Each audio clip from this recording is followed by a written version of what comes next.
हिंदवी स्वराज्य माता मासाहेब जिजाऊ यांच्या चरणावर नतमस्तक होऊन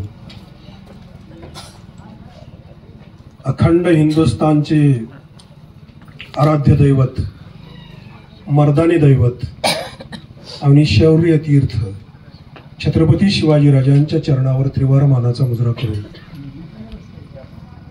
32 वर्षाच्या आयुष्यामध्ये आपल्या तारुण्याच्या प्रकाशाने संपूर्ण विश्वाला व्यापून राहिलेले धर्मवीर संभाजीराजे यांच्या चरणावर नतमस्तक होऊन अखंड हिंदुस्थानचं चित्र बदलण्याचं सामर्थ्य ज्या मातीमध्ये आहे, ज्या जागेत आपण आलेलो आहोत, या जागेतील आणि संपूर्ण स्वराज्याचं आराध्य दैवत ठरलेले रायरेश्वर यांच्या चरणावर नतमस्तक होऊन मी आज स्वतःला भाग्यवान समजतोय की माझ्या बांधवांनो, ही भूमी सामान्य नाही. तुम्ही आज ज्या ठिकाणी आलेला आहात ना, या ठिकाणाला शिवचरित्रामध्ये वक्ते आणि लेखक, चित्रपट निर्माते 1 ते 1.5 मिनिटाच्या वेळेच्या वरती ह्याला स्थान देत नाहीत. त्यामुळे या जागेचं महत्व आपल्याला लक्षात येत नाही. हे लक्षात घ्या.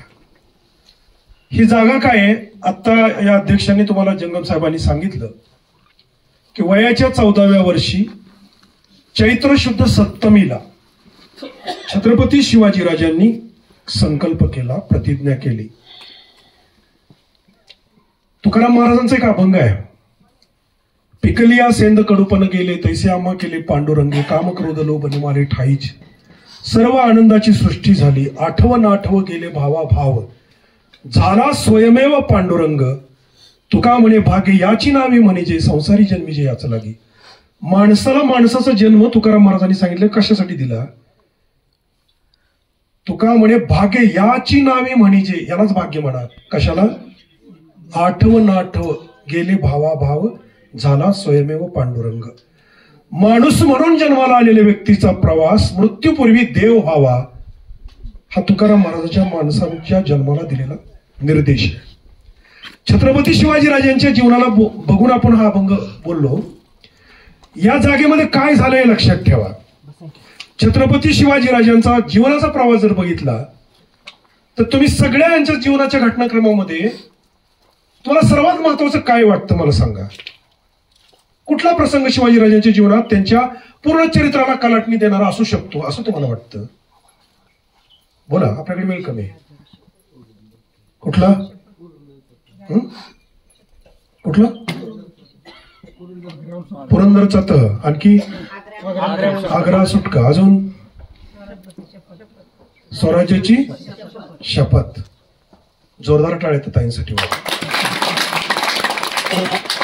एक लक्षात ठेवा, ज्या व्यक्ती, ही जागा का सामान्य नाही का, मी मर्यादित वेळेत बोलणार आहे, तुमचं फार ताणणार नाही. जीवनाचं ध्येय जर ठरलं नसेल माणसाच्या, मला कशाला जगायचंय,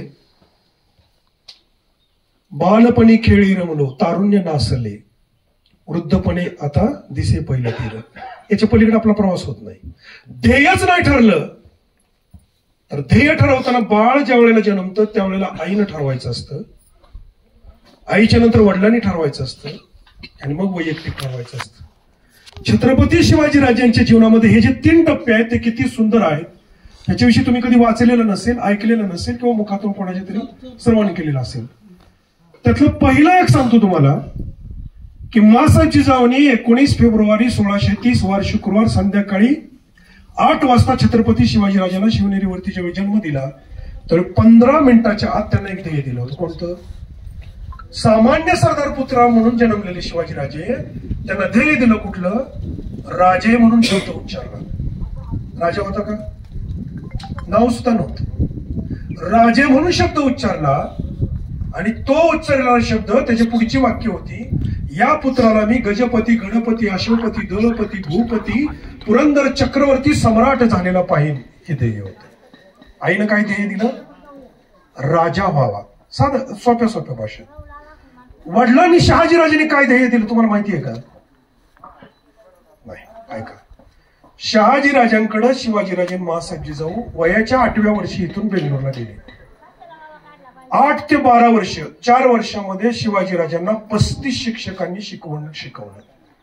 ही तलवारबाजी, दांडपट्टा, मल्लयुद्ध, कुस्ती हे याचे गुरु वेगळेच, पण वेद 4, 6 शास्त्र, 18 पुराण, रामायण, महाभारत, तंत्रविद्या म्हणजे जादूटोना, अंतराळाचं शिक्षण, समुद्राचं शिक्षण, हे आपलं पतंजली योगाचं शिक्षण, हे सगळंच्या सगळं 35 शिक्षकांना शिकवायला लावलं.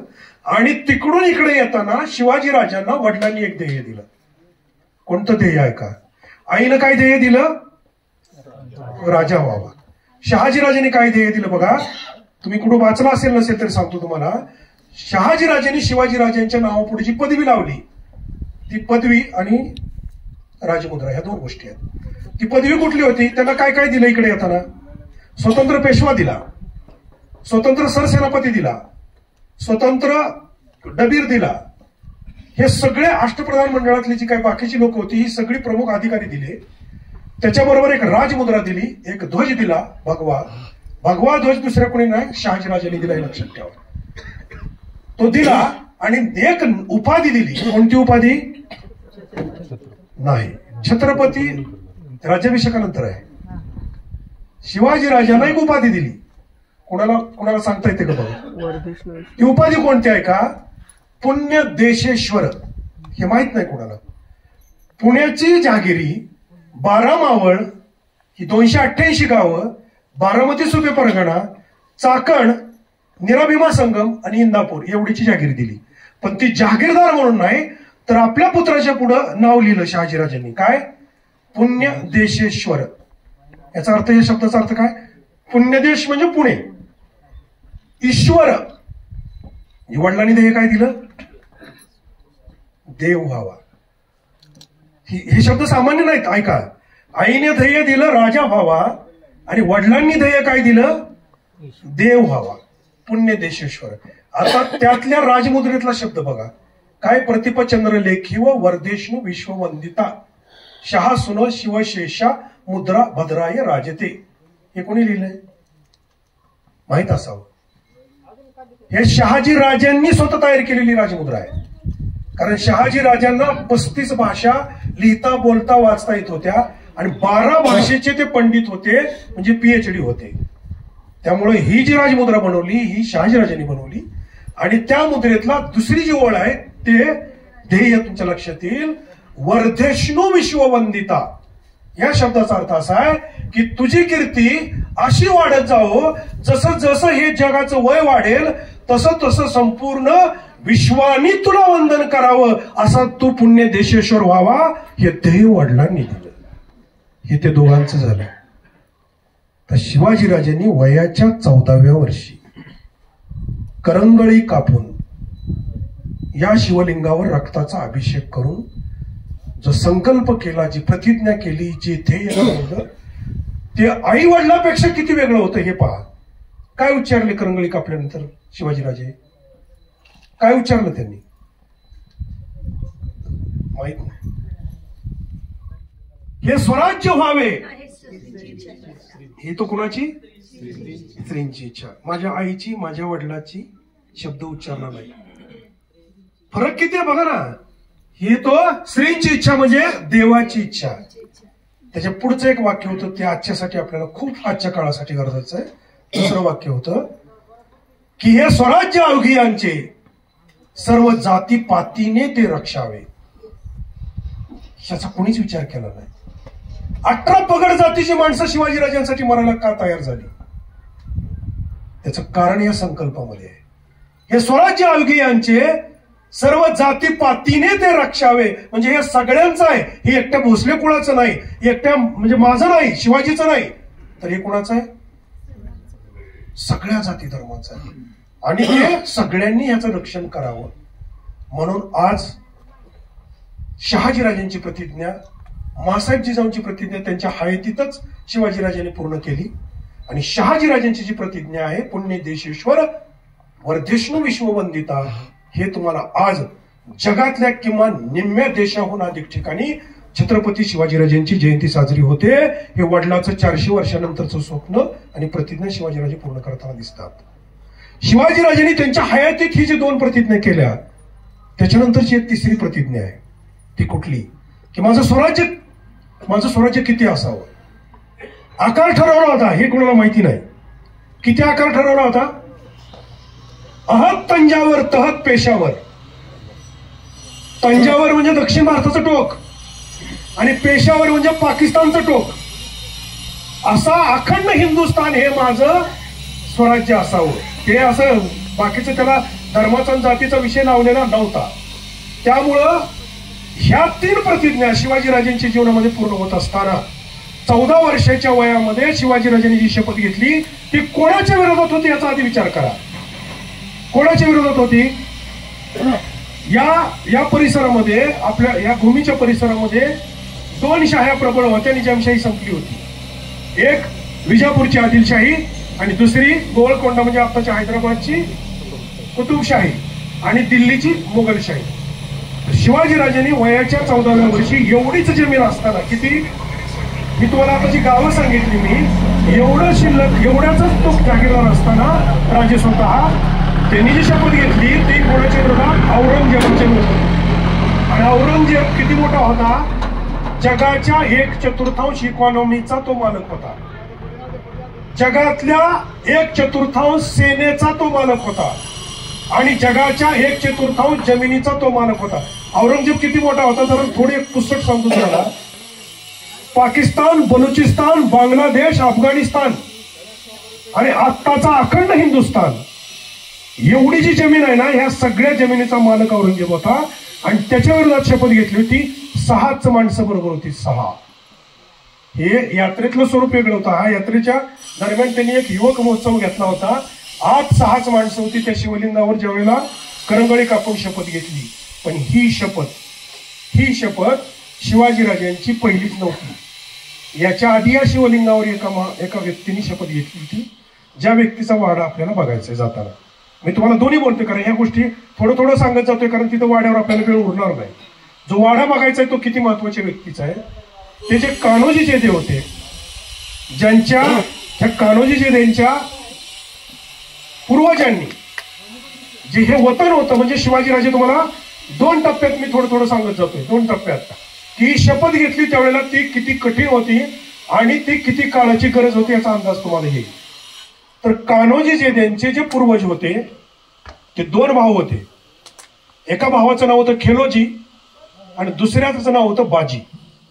हे खेलोजी आणि बाजी यांना इथं त्यांनी त्यांचा जमाव बनवला. कारी इथं गाव आहे त्यांचं.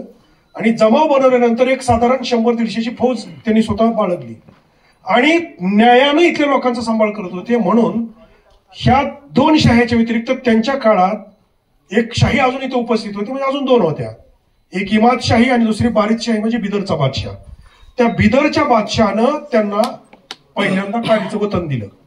ते वतन दिलं आणि ते वतनाचा कागद आणि शिक्का अधिकार.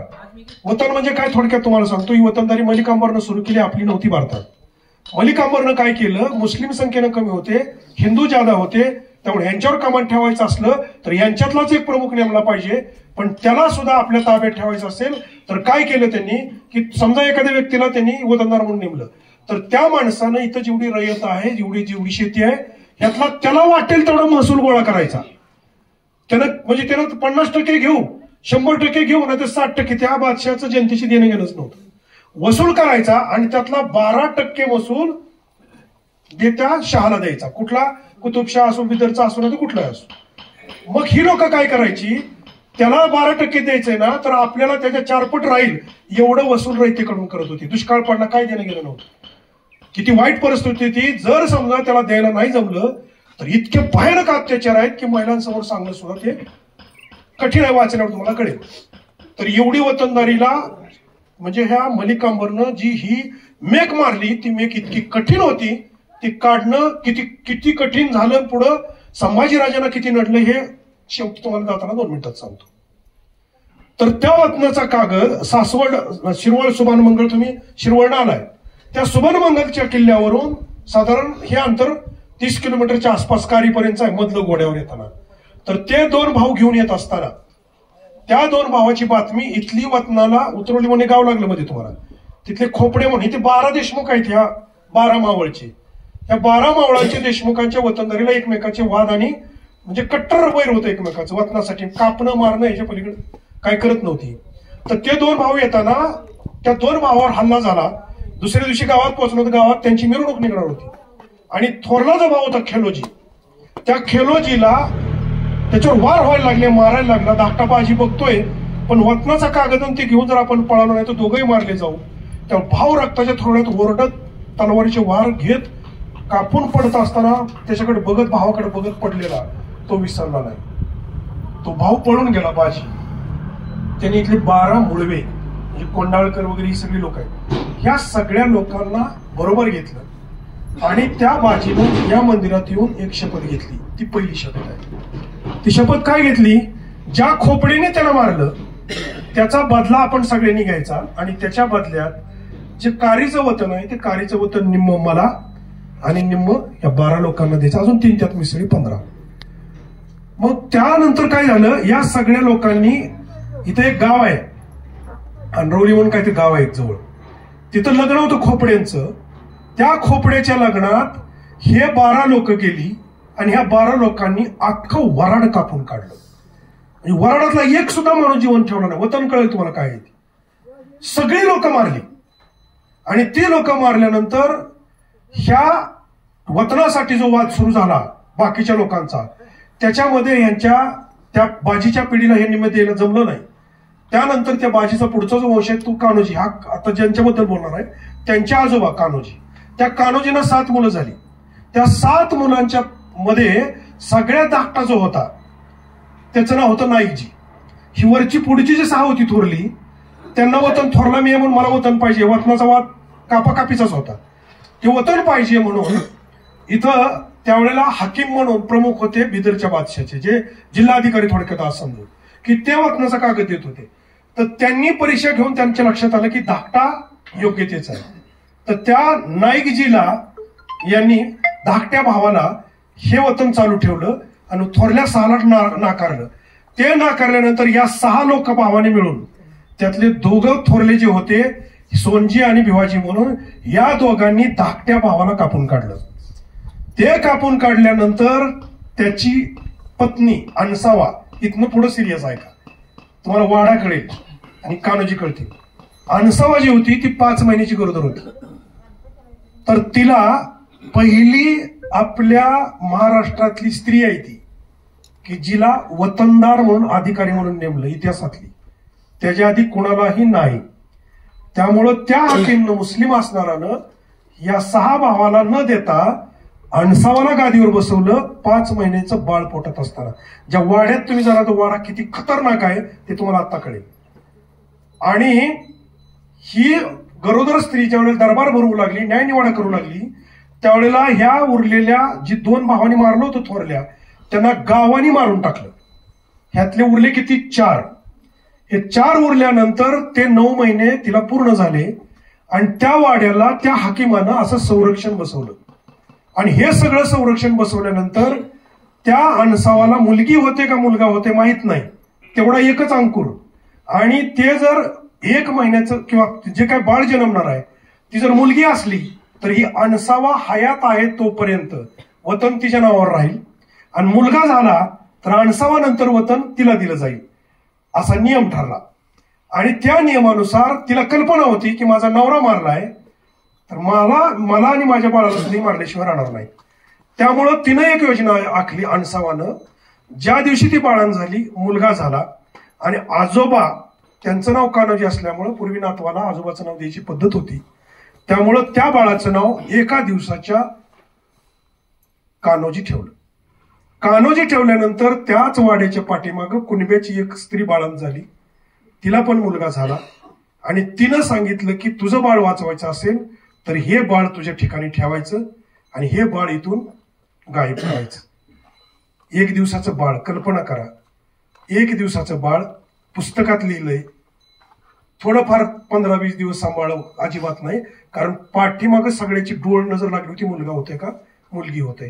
तर एक दिवसाचं ते बाळ घेऊन तिथला न्हावी समाजाचा देवजी महाले नावाचा एक वीर हातात तलवार घेऊन उघडा बम पाठीवर फक्त एक घुंगडं टाकलं, 1 महिन्याचं बाळ आपल्या हातात घेतलं, त्या दासीचं बाळ, त्या जी दाई होती ती दासी, त्या कुणब्याच्या बाईचं बाळ तिच्याजवळ ठेवलं.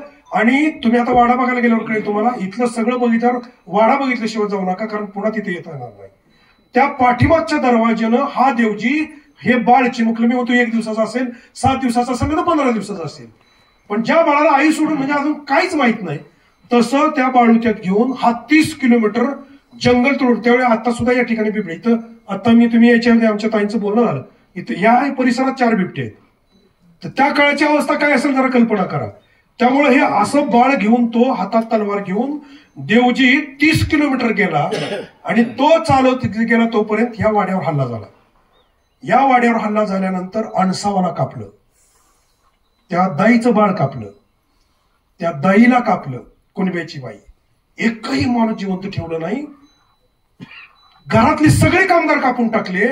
आणि हे कापल्यानंतर आपण आता वतनदार होणार म्हणून हे 4 भावांनी, सख्या चुलत्यांनी आपली सख्खी भावजाई कापली, आपला पुतण्या कापला समजून. आणि हे आपल्याकडे वतन राहिलं म्हणून हे गुप्त राहिले. देवजी महाले गेला कुणाकडं?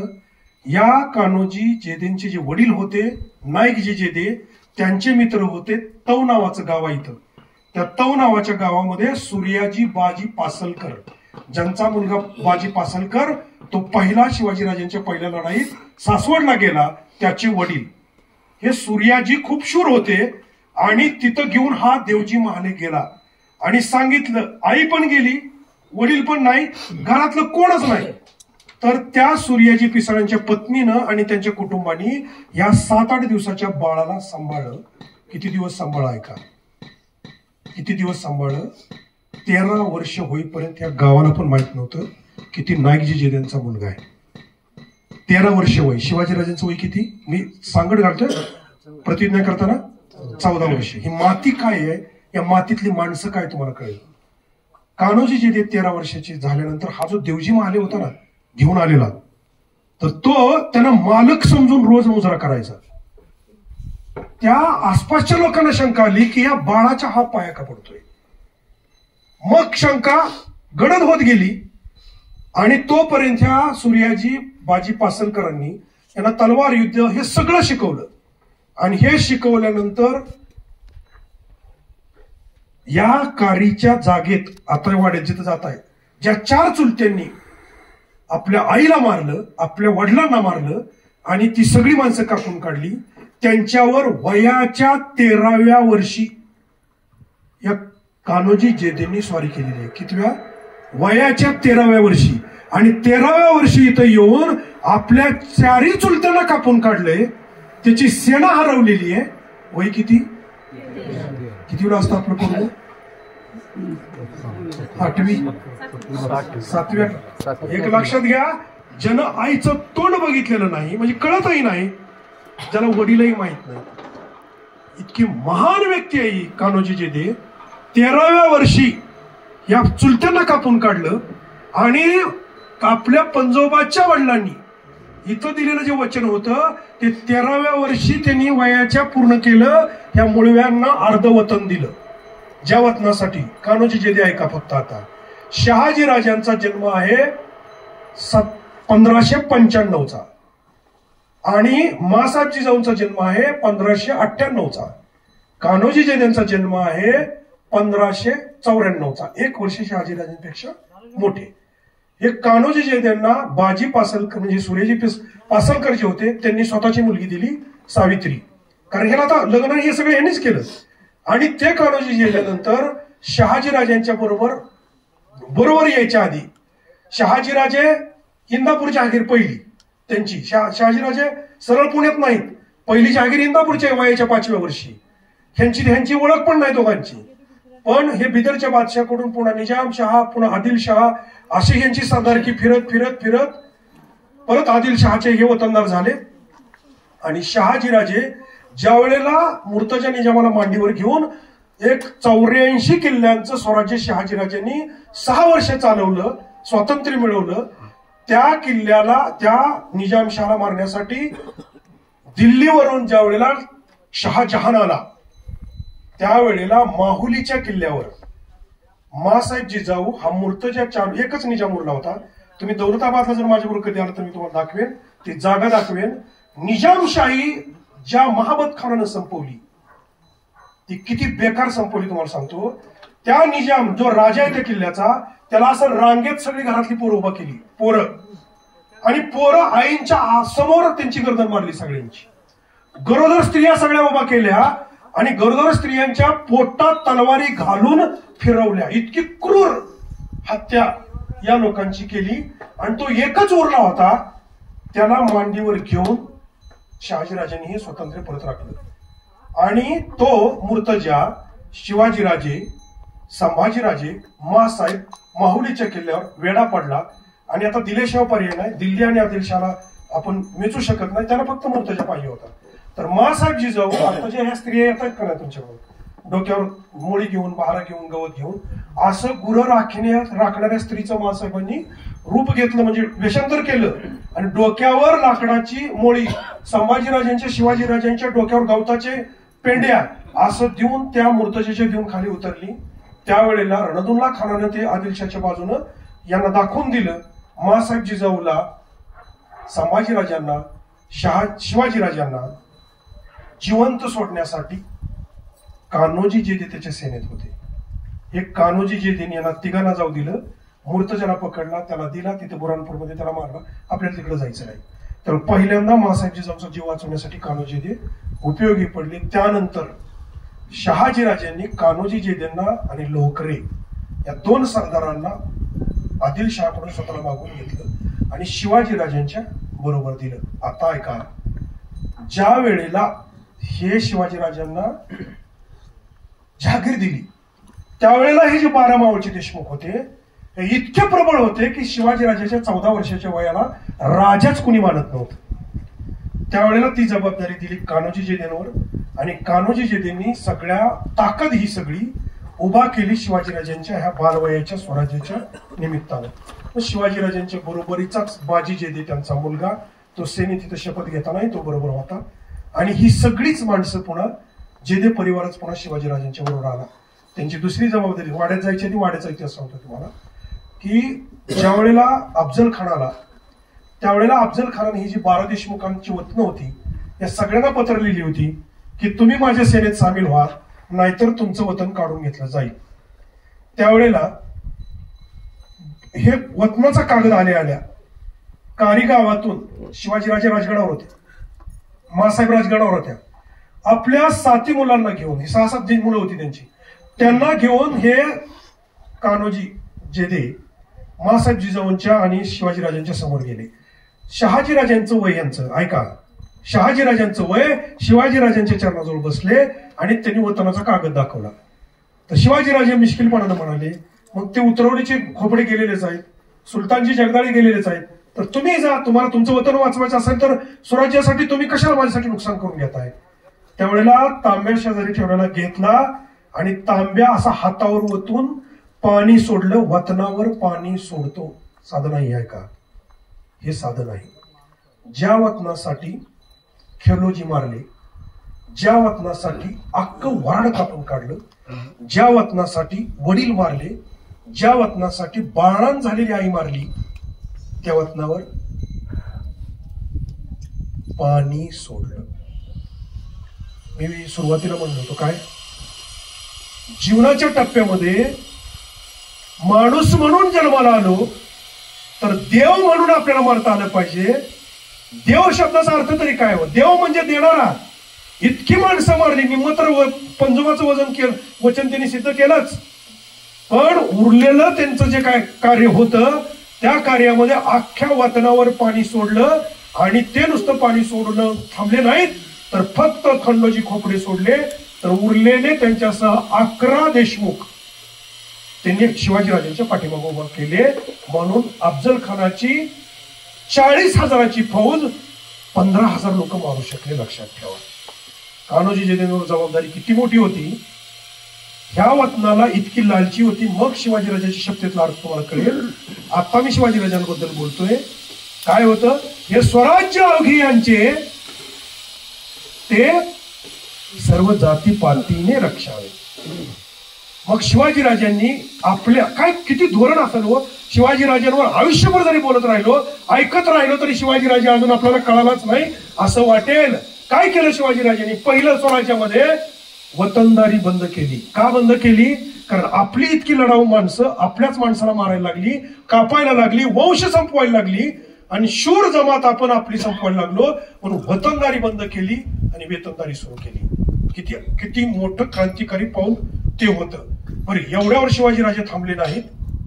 ही जी 12 मावळची जी काय माणसं होती या वतनदार, ह्यांना बऱ्याच लोकांशी शिवाजीराजांनी सोयरीक जोडली. 8 लग्न त्याच्यासाठी आहेत, त्याच्यासाठी 8 लग्न आहेत.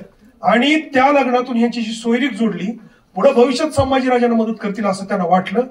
पण ते प्रकार काय झाला, शिवाजीराजांचा 3 एप्रिल 1680 ला मृत्यू झाला. आणि ते झाल्यानंतर ह्या त्यांच्या दरबारातल्या मंत्र्यांनी जे काय होती लोक, त्यांनी गद्दारी केल्यावर त्यांना हत्तीच्या पायाखाली दिलं. ते दिल्यानंतर बाकीच्या लोकांना औरंगजेब स्वतः उतरला आणि औरंगजेब स्वतःच वतन देऊ लागला. त्यामुळे खुद्द शिवाजीराजेचे मेहुणे, भाचे, नातू ही सगळीच माणसं संभाजीराजांशी गद्दारी करायला उतरली. आता अजून एक ऐका, हे सिनेमामध्ये पण दाखवलं गेलं. आता एक पुरावा आलाय पुढं की गणोजी शिर्के यांना बदनाम केलं गेलंय.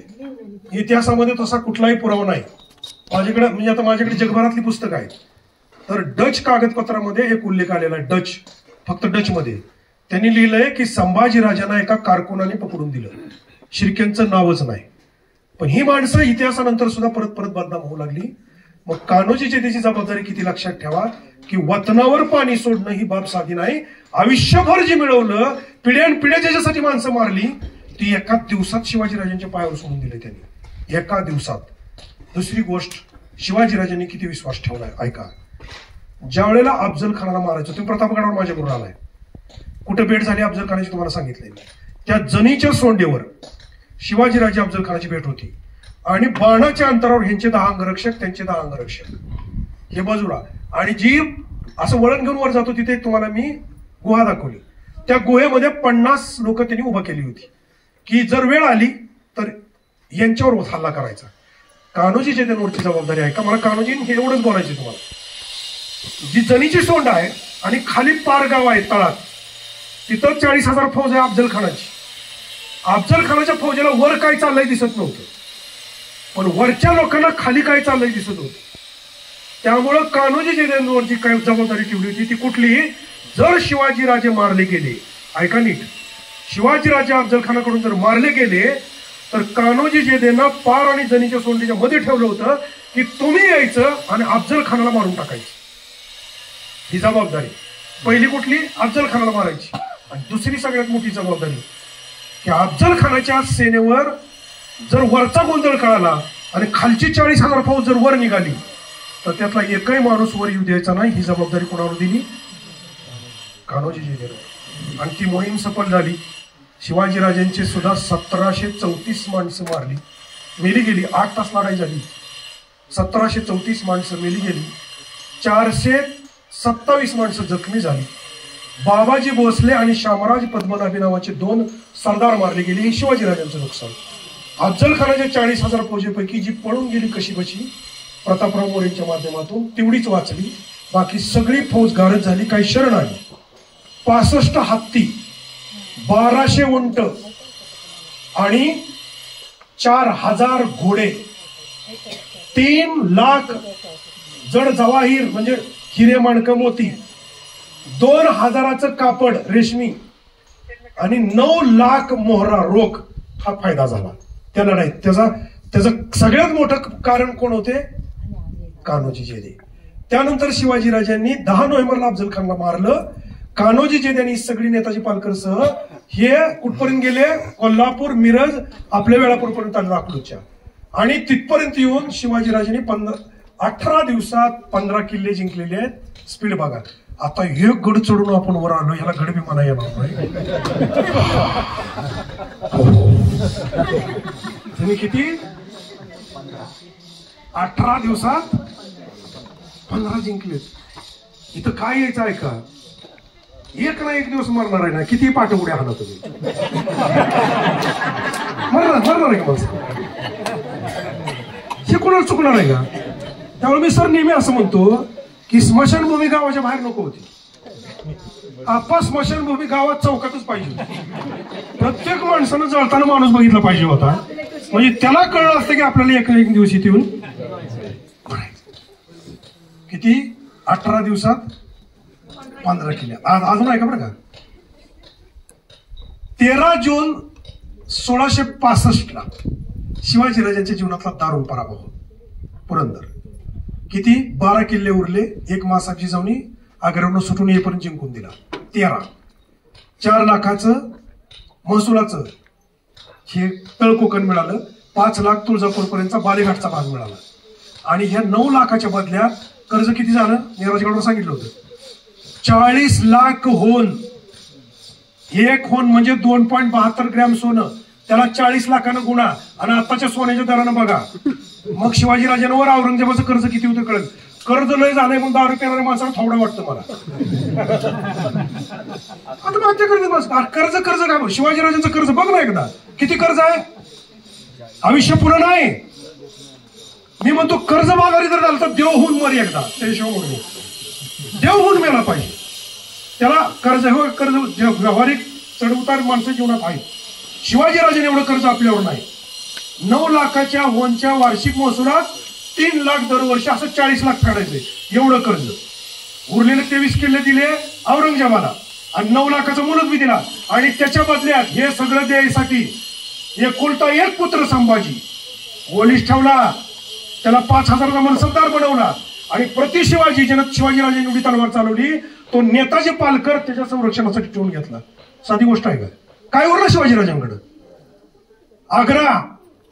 आग्र्यावरून 5 एप्रिल 1666 ला शिवाजीराजे आग्र्याला गेले, 12 मेला पोहोचले आणि 18 ऑगस्ट 1666 ला राजगडावर आले. तिथपासून 2 माणसं वकील सापडली परत, म्हणून शिवाजीराजांनी पुन्हा संभाजीराजांना ताब्यात दिलं. ती 2 माणसं सोडून घेतली. 4 वर्ष काहीच नाही, म्हणजे 1670 पर्यंत शिवाजीराजांना काहीच करता आलं नाही. 1670 ला तलवार हातात घेतली आणि 1677चं पत्र आहे शिवाजीराजांचं. 1670 ला किती किल्ले, 13. आणि 1677चं पत्र आहे संभाजीराजांना लिहिलेलं की आज हजरतीस 360 किल्ले आहेत. कळते काय बोलते? एक किल्ला फिरून बघायला एकच बायको, 2 लेकरं, आपला मोबाईल, आपलं पोट. एक दिवस फिरून गेला तर 4 दिवस फेगडत चालतोय. किती घेतले 360.